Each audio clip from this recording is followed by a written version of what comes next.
17 رمضان المبارک کو غزوہ بدر کا واقعہ پیش آیا اور یہ پہلی جنگ تھی مسلمانوں اور کافروں کے درمیان۔ تو ڈاکٹر علامہ محمد اقبال نے امت مسلمہ کو ایک مشورہ دیا، کہنے لگے کہ تو فضائے بدر پیدا کر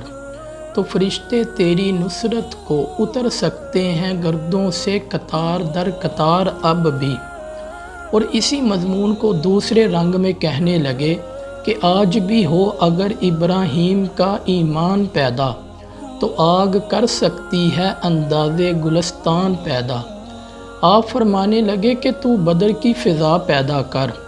تو حضرت ابراہیم علیہ السلام جیسا ایمان پیدا کر، تو آج بھی اللہ تعالیٰ تیری مدد کے لیے آسمان سے فرشتے نازل کر سکتا ہے۔ اس لیے کہ 13واں سپارے میں اللہ تعالیٰ نے ارشاد فرمایا، ان اللہ لا یغیر ما بقوم حتی یغیروا ما بانفسہم۔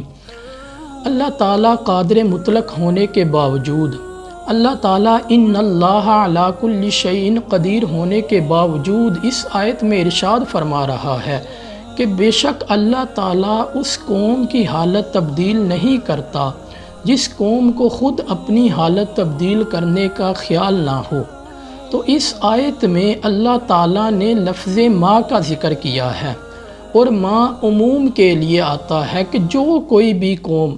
اپنی حالت تبدیل کرنے کی کوشش نہیں کرتی، اللہ تعالیٰ بھی اس قوم کی حالت تبدیل نہیں کرتا۔ اور اگر چاہے وہ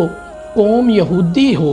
چاہے وہ عیسائی ہو، چاہے وہ بت پرست ہو، چاہے وہ آگ پرست ہوں، چاہے وہ سکھ ہوں، یا چاہے وہ امت محمدیہ ہی کیوں نہ ہو، اس لیے کہ اللہ تعالیٰ نے یہ قاعدہ بنا دیا ہے۔ آج آپ دیکھ سکتے ہیں کہ قرآن ہمارے پاس ہے، جس کے بارے میں فرمایا جاتا ہے کہ قوم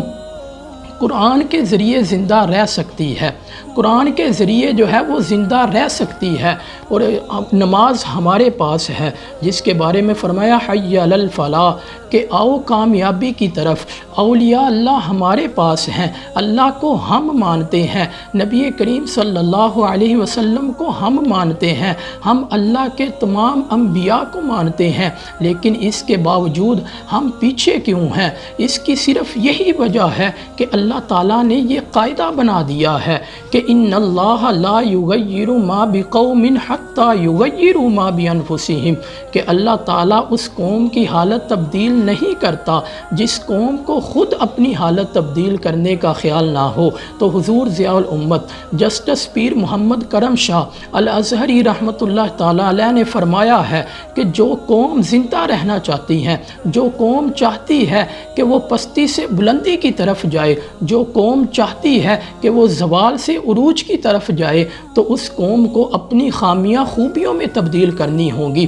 اس قوم کو اپنے برے احوال اچھے احوال میں تبدیل کرنے ہوں گے، اس قوم کو اپنے برے اطوار اچھے احوال میں چینج کرنے ہوں گے، پھر وہ قوم ترقی کرے گی۔ ہمارے استاد فرمایا کرتے تھے کہ اگر کوئی محنت کرے اور محنت کرنے کے بعد اللہ تعالیٰ کی بارگاہ میں دعا نہ کرے تو وہ اس کے مغرور ہونے کی علامت ہے، اور اگر کوئی محنت ہی نہ کرے اور وہ اللہ کی بارگاہ میں دعا کرتا رہے تو وہ اس کے بیوقوف ہونے کی علامت ہے۔ تو لہٰذا ہمیں دونوں چیزوں کی ضرورت ہے، پھر پہلے ہم محنت کریں، پھر اللہ تعالیٰ کی بارگاہ میں دعا کریں۔ اس لیے کہ نبی کریم صلی اللہ علیہ وسلم پہلے میدان بدر میں آئے، اور میدان میں آنے کے بعد اللہ تعالیٰ